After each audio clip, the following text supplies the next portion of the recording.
Good morning. This is day number 37, Leviticus chapter 16 through Leviticus 18. Starts off with the Lord telling Moses, right after his sons, Aaron's sons, had died, he gave instructions to Aaron not to just go into the most holy of holy place any type of way and whenever he wants to. When he goes, he needs to wash himself, um, dress himself in those sacred garments, the chest plate, the ephod, over his linen priest, the turban, all that stuff that he originally told him that were designed just for the high priest. And when he goes, he needs to take a bull and he needs to take two goats. The bull is for him and his family's sin offering. And the one goat that remains alive, there's one that remains alive and one that's going to be sacrificed. The one that's sacrificed is for the people's sin. And it was about that one is once he slaughters that, he takes the blood and he sprinkles it on the altar.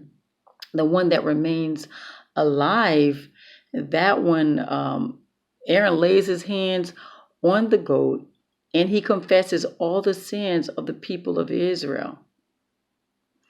And then once that is done, the goat is given to whomever is appointed to do this. Take the goat into the wilderness and let it escape. That means taking away all the sins.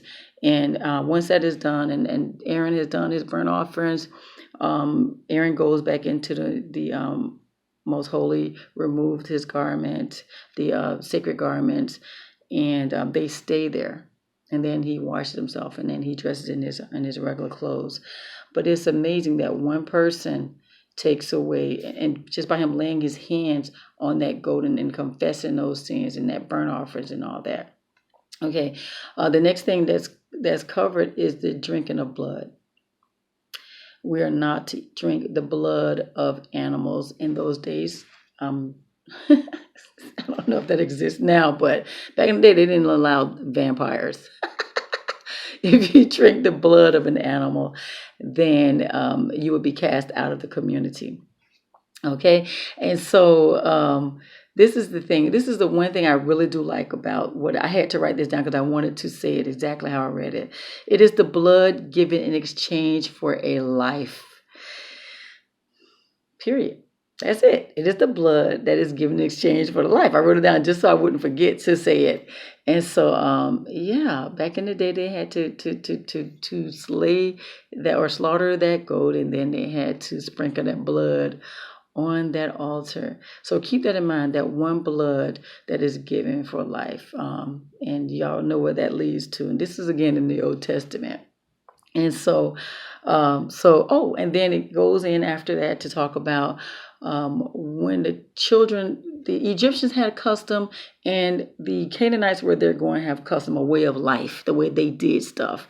And God is telling the children of Israel, don't imitate their ways. Okay, don't conform to their ways. Don't imitate those things that they do. And he talks about, in this case, the sexual intercourse that was going on in those different areas. And he goes on to say, I wrote down some of them. Don't have sexual relations with your mother. Don't have them with your stepmom. Don't have them with your sister, your stepsister, your half sister, who maybe you have the same mom and not the same dad, vice versa, same dad, not the same mom, vice versa. Not to have sex with them, not to have sex with your auntie, not to have sex with, what are some of the other ones? A woman and her daughter, and your sister-in-law, if your sister-in-law, and if your wife is still alive, don't have sex with your sister-in-law. That's what it was. So, and yeah, there's a lot of people you're not supposed to have sex with.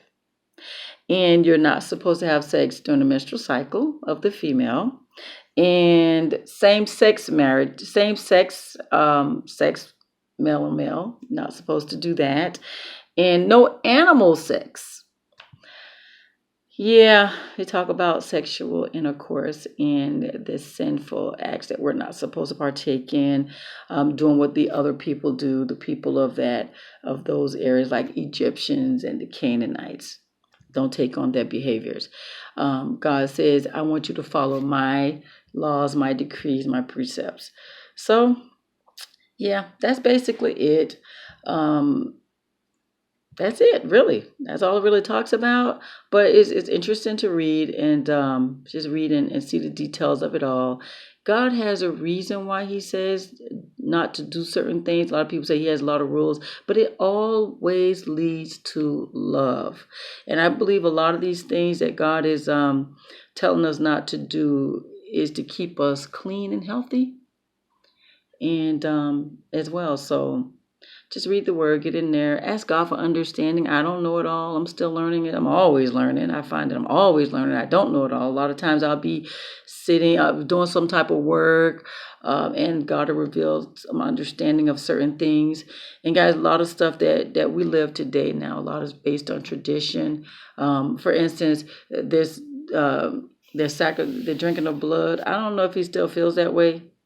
I just know that there was an exchange of blood for our lives, and that was Jesus Christ.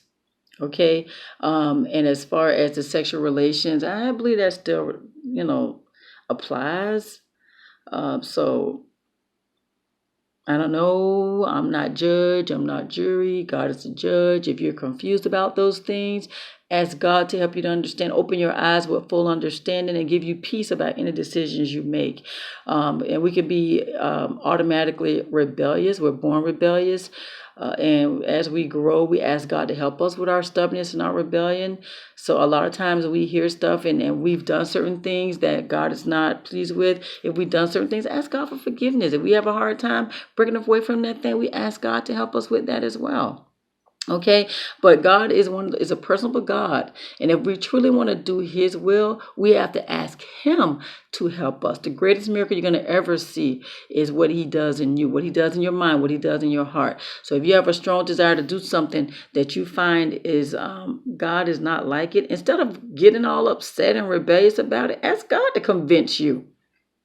He's the one who can change your heart. He's the one who can change your mind. But it has to be if you really, really, really want to. Because we can't talk ourselves out of doing God's will. We just can't. We just can't. So if we really want God's will done in our life, we have to ask Him even when we don't want to. Lord, I really like doing this. I really, really, really, really, really, really like doing this. But I see that you're not pleased with it, and I want to do your will, so I need your help. I need your help. I need your help. I need your help. And, He'll give us a way to get out of certain things, okay? So it does take us some effort to be obedient. It does. But He'll teach us how. He'll teach us how. So, and that's the whole point. Trusting God and being obedient to Him. And He's not going to ask us to do anything to hurt us. He's going to, whatever happens to us, it's out of love.